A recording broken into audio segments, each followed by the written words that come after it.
Welcome to You Can Be ABCs, a podcast where we learn about careers and have a little fun along the way. I'm Sam. And I'm Bobby. Listen, we are having a great time here this morning. We are have a really special guest on with us this morning. I should mention before we go further that school is back in session. School is back in session after a summer where we've traveled and done these things. Let's give a little hand clap for the school is back in session, ladies and gentlemen, and Sam is loving it. I should mention that Sam is now in he's been promoted to we call it, we give it a certain pronunciation around here, the class that he's in, the classes that he's in now. Pronounce it for us, Sam. The advanced class. He's in the advanced class, which is pretty cool and special. Yeah, we got a good kid. All right. The advanced class. We're very special. The advanced class. So anyway, but listen, we have a special guest. We're going to hand it over to Sam for introductions. Come on, Sam. Okay. Today, our guest is the person who keeps calm when things are wrong. She prepares for disaster and is right there to help in case of emergencies. Let's welcome Eli's mom and my personal friend, Miss Jessica Fanion. Woo!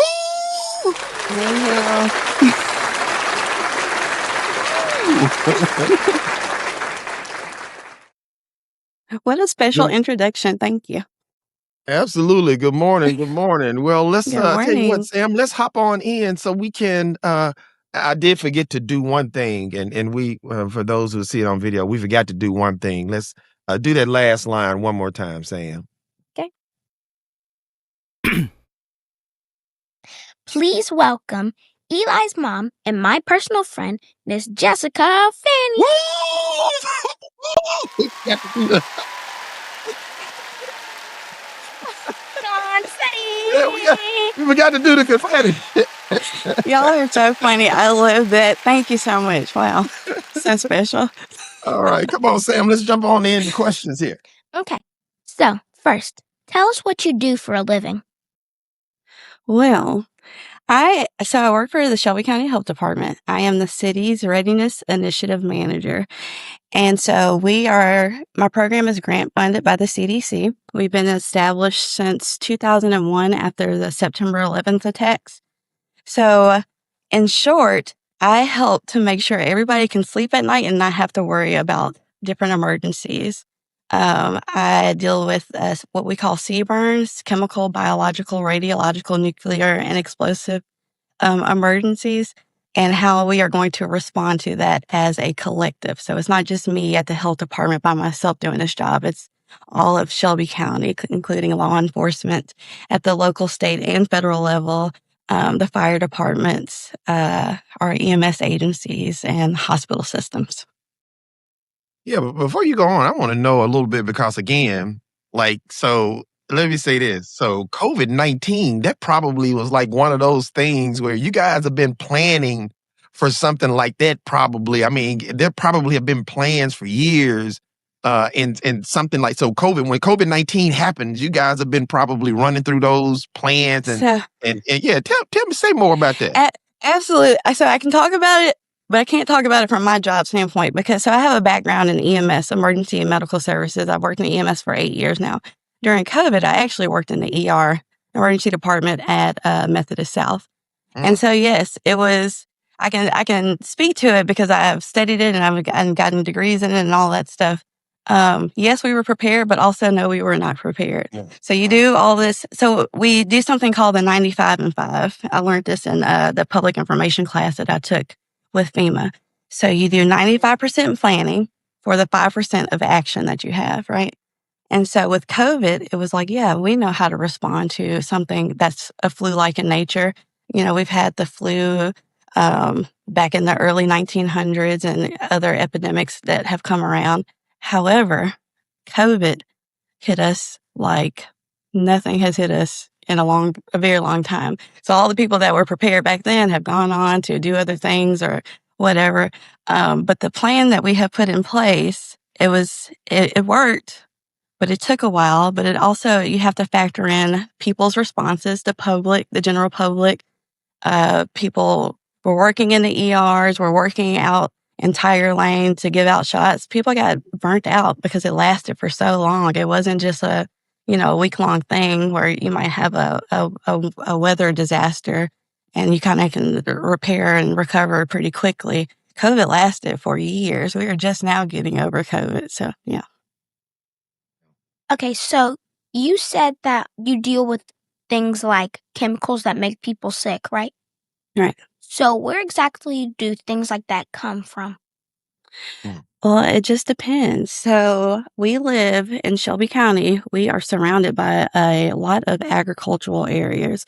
So whereas it might not be something, so I have a federal asset here called the Chempak, and it's an antidote to nerve agents. So whereas we might not have a terrorist attack, we might have an organophosphate spill because a lot of these farmers use organophosphates, and you have I-40 and I-55 or big interstates that run through Shelby County. You can have a spill anywhere.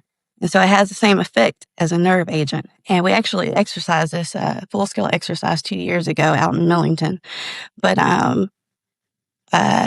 so the chemicals are traveling up in all these trucks you see up and down the highway, and they have that little triangle on the back, and it has the different, or the diamond rather, has all the different colors in it. So those chemicals, they really could be coming from anywhere. But we also have refineries here, like Valero. And so if you have an incident, then we would have to deploy our asset and put the plan to work. Yeah, and it's kind of like it's so interesting when you talk about it, because again, and Sam, this is like one of those things where it's several things, cause like weather, you're talking like the earthquake thing, cause we're in Memphis, and what's the fault? The New Madrid. New Madrid fault line. We got it's the earthquake part. It's the fact that now we're starting to see because of the way weather patterns have changed. I won't use the word global warming, but because of weather patterns have changed, we're seeing more like, it seems like the storms and things are getting worse. More frequent and more intense. Right. Absolutely. Right. Absolutely. And we actually just had a big exercise, a full-scale exercise with the Tennessee Air. So we have a Air National Guard base here. It's the 164th Air Guard, and the Army came in and the Air Force came in. We had a big exercise it was called 10-Cat Vigilant Guard, where we had we exercised a like 7-point-something magnitude earthquake, and how we would set up and be able to get a field hospital and also fly people in and out as needed. Very interesting. But yeah, we prepare for all of these things. We have the plans, we update them, we revise them, we exercise them, and then we do an improvement plan to go back over it and to make sure that we are all safe as can be, or at least prepared for the next impending emergency. Wow. Amazing. Okay, so next question. What got you interested in that field? Oh, do you have a second, Sam? It's a long story, but I'm gonna make it as short as possible. So it took me a long time to figure out what I want. I thought I wanted to be a pharmacist, y'all. And then I went to school and I was like, nope, that's not what I want to do. And went to school some more, and I was like, thought I wanted to be a nurse. That's not what I wanted to do. Well, back in, was it 2005, when Hurricane Katrina hit, my dad was working, I think it was the city of Memphis at that point, maybe with the mayor, or could have been Shelby County with the mayor's office at that point. Well, but I'm going to interrupt for a moment here, because we got to, let's pause for a moment, because you mentioned somebody very special to us. We got to give a shout out. Go on, do the shout out, Sam. Shout out to Uncle Jerry Fanion. Yeah, shout out to Uncle Jerry, ladies and gentlemen. We got to pause for the calls, ladies and gentlemen. Shout out to Uncle Jerry. I apologize. Didn't mean to interrupt, but please go right on. No. Because I love speaking about my dad, and people love to hear about him. So it makes it easy. So when Hurricane Katrina hit, evacuees from down in Mississippi and Louisiana came up on Amtrak trains. And so one of the churches, there was a lot of churches that set up shelters, but the one that, let me start before this, he always made sure to make sure his children were volunteering in some aspect. at any point. So we would be doing the Christmas passes like we did That's a right. couple of years ago, or at this point, it was helping to set up the shelter for the evacuees. So we helped to set up the shelter, and some people had pets with them. And so we were collaborating with the Humane Society because they were housing the pets while people were living in the shelter and going on to find longer term housing past the shelter. And so years down the line, this is 2005, and that was 2025. So about 2022, I woke up and I was like, oh, I have been working in EMS for 5 or 6 years at that point. I was like, emergency management is a thing. And so instead of working at the clinical level where you're working one-on-one, you're taking care of a patient, I want to work at the community level. So I'm taking care of a lot of people at one time. And I look back at that, and that is truly where I got my start. I didn't know it was called emergency management back then. I was just volunteering because my dad told me I had to. Right. But loved it, loved it. And now I can't get enough of it. I'm really big into academia and doing research and going back, and I'm like, oh, that was totally a thing back then. Didn't know it, but that's how I got my start, and cannot get enough of it. That is so cool. I think it's the whole thing of how experiences and things that you sometimes happen upon, but no, I really I can see that one so much. Just given the family history and everybody knows Jerry Fanion. He's gonna be out here helping people. I mean, That's what he does. yeah, he is like, from congressmen to mayors to state representatives, state senators, he is known as and quite frankly, law enforcement, right? So he is known as a Absolutely. guy who's going to be pulling folks together and using his resources and connections to help people. So, yeah, this Absolutely. It field is. sounds like right up his alley. It sounds right. It's on brand with the Fanion name, you There know. you go. So it is very much ingrained in me to want to help, and this field gives me that fulfillment that I've been looking for. All right. Okay, so picture this. There's a deadly virus in a factory, and then someone gets infected, and they turn into a zombie. And then they start spreading the disease around like it's COVID. hmm And there's only a few survivors. How would you prepare for that? Ooh. So I would hope that I would have my own family plan, and we're going to try to get away as fast as possible, Sam. When you're talking about zombies, you are on your own. Now, if we're talking about just regular people getting infected, because I can't do the zombies, the zombie apocalypse, I cannot do it. I do not have a plan for that. Maybe I should write one up. But if we're talking about normal people, we do have, so point of dispense, that's one of it's a pod, is what we call it, a pod plan. And so if Say that term again. pod is point of dispense. Okay, And it's got where it. we would, it's just like on Tiger Lane when COVID hit and people were either getting their COVID test done or they were getting the COVID shot. So we would be dispensing whatever antidote, medication, magic that we need to put upon those people that had been affected. We would set up a pod, and our nurses and other medical staff would don their PPE. Don means to put on their PPE, which is personal protective equipment. I'm going to be somewhere in like a command center far away from this area.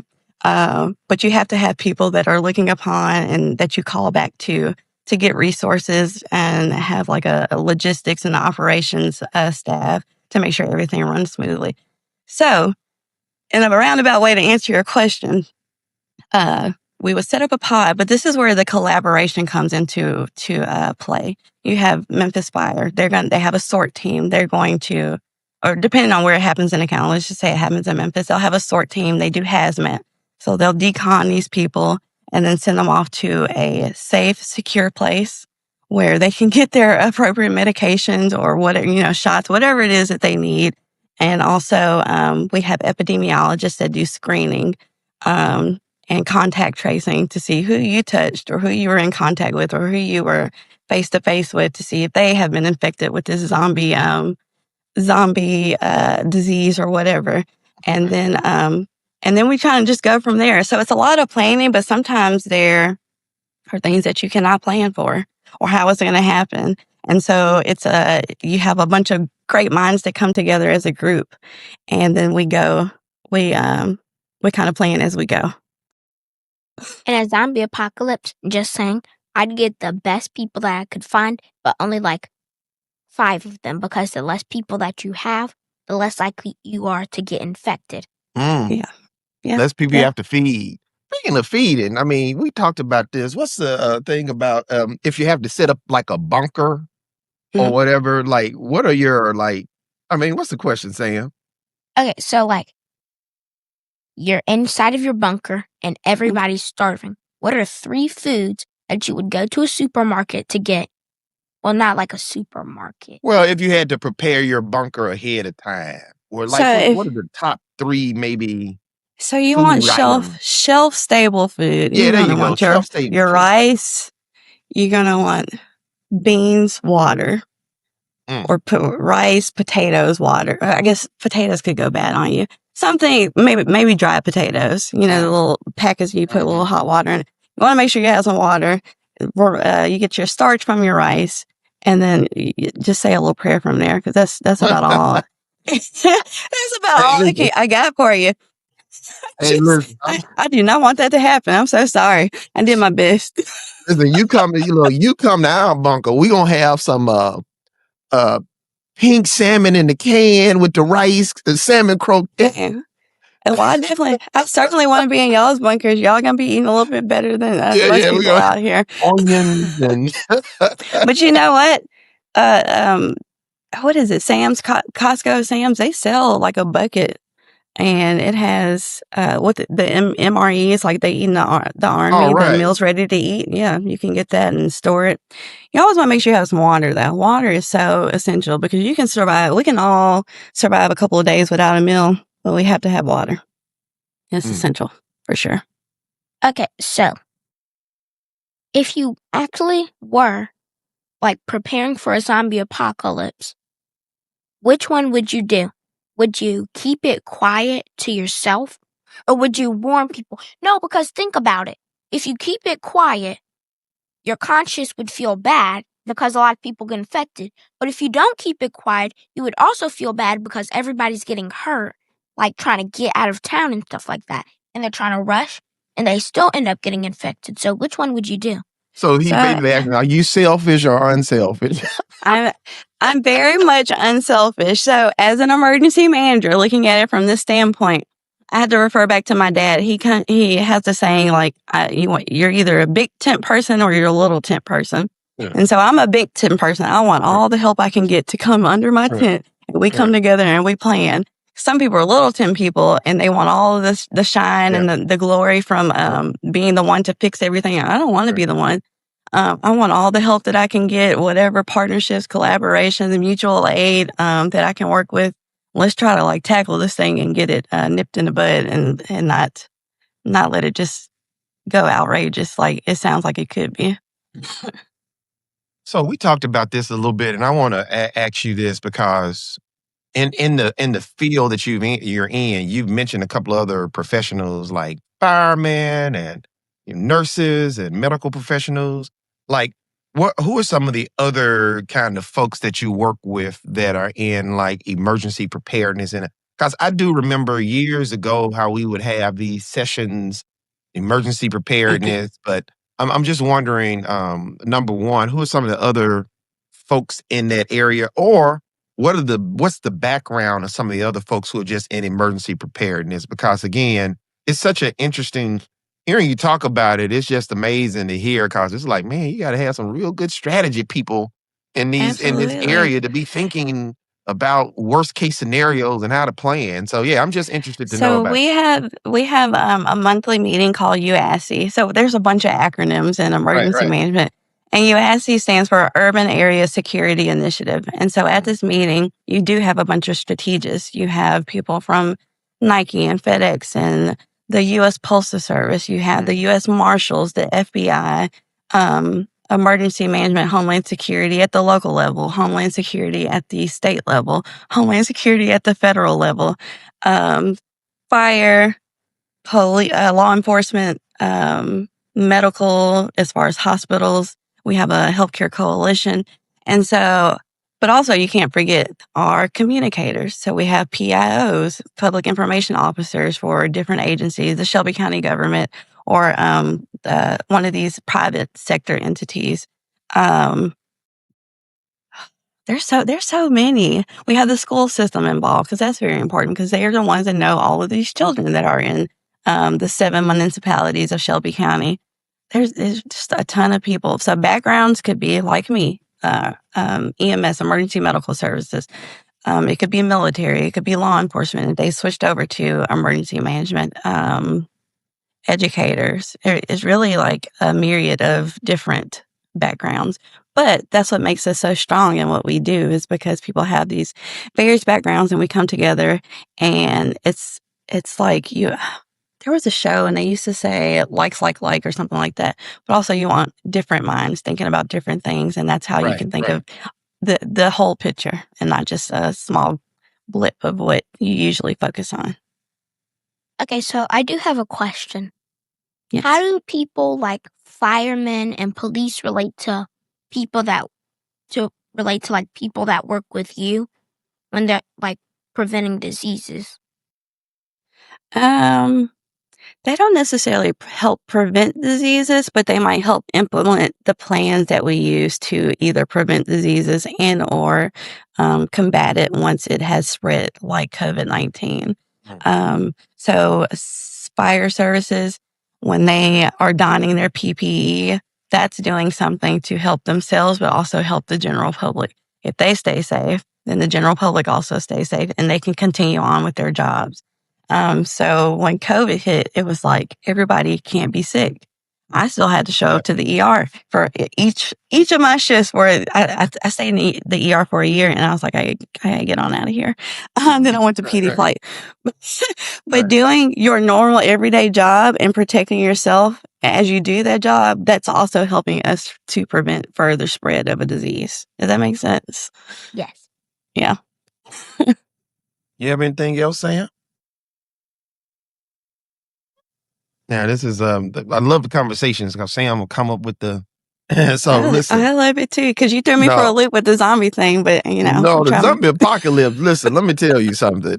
If what's so interesting about it to me is like, if you think about like the progression of emergency management or how we respond to emergencies over some period of time, like in my lifetime, in your lifetime. There was the dirty bomb. Like I even think about they just now have it where you don't have to take your shoes through security, like you take your shoes off because that guy, Richard, whatever his name was, and blowing and had the shoe bomb. Then you think about the dirty bombs that we were all about in the 90s. Then you think about September 11th and what that did for us in terms of how we deal with it and how that shaped your career. Right. And also the anthrax attacks that we were having. And anthrax was during the time, Sam, where anthrax is this poison, and all I know, it looks like baby powder or something. And if you're exposed to it, it can kill you breathing in, or am I stating it the right way? No, yeah, absolutely. And it's funny because I'm actually working on a plan with the U.S. Postal Service. So it's the biohazard detection system now, Sam. They have a machine where it sorts the mail, but it can also detect anthrax.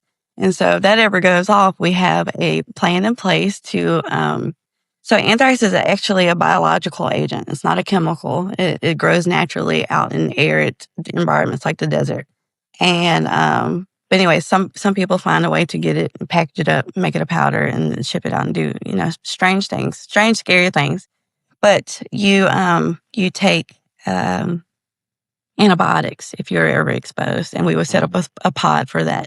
And distribute or dispense rather antibiotics to the public that have been exposed. But yeah, it's a whole lot of things that are scary that have gone on and will continue to go on. But that's why you have people like me and my friends and my coworkers and teammates that are in place to protect us and make sure we all. No, that's right. But no, it's not. I mean, what I'm saying to you is that folks like you are so important because what happens is like then Katrina is sometimes stuff happens and we learn from those events because Hurricane Katrina, that was a whole nother thing. So, No, this is Absolutely. this has been eye opening. But again, you're about to say, I'm sorry. No, You're no, about to no. say, I was just, and now I've thought of another thing. So we, after each either real life event or exercise, we do an after action report, and then we do an improvement plan. So that's how we know how to do better the next time. What did we do wrong when this happened, either a real life event or the exercise, and how we can do better the next time this event happens. So we have hurricanes every single year. And although we're kind of too far inland for them to negatively impact us, but we might have evacuees that come to Memphis. How are we going to take care of the surge of people? Like when they came up for Katrina, a lot of people came over. They went to Texas, but a whole lot of people came up to Tennessee on an Amtrak train. So how do we care for the mass influx of people and make sure that they are safe and our people stay safe and they're also fed and housed and taken care of appropriately? There's a lot. And so they call lessons learned. We learn lessons. And so the next time, if it happens, it's inevitable. It's just the nature of life. We know how to do better the next time. love it. Love it. Well, this has been a wonderful conversation with our friend Jessica Fanion. Let's give her a big old round of applause, ladies and gentlemen. We Thanks, y'all. have enjoyed our time on. Please shout out Eli for us. We'll give our I best to will. Eli.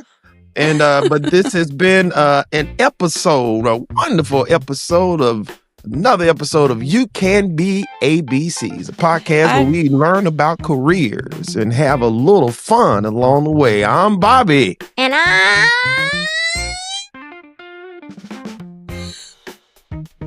Sam.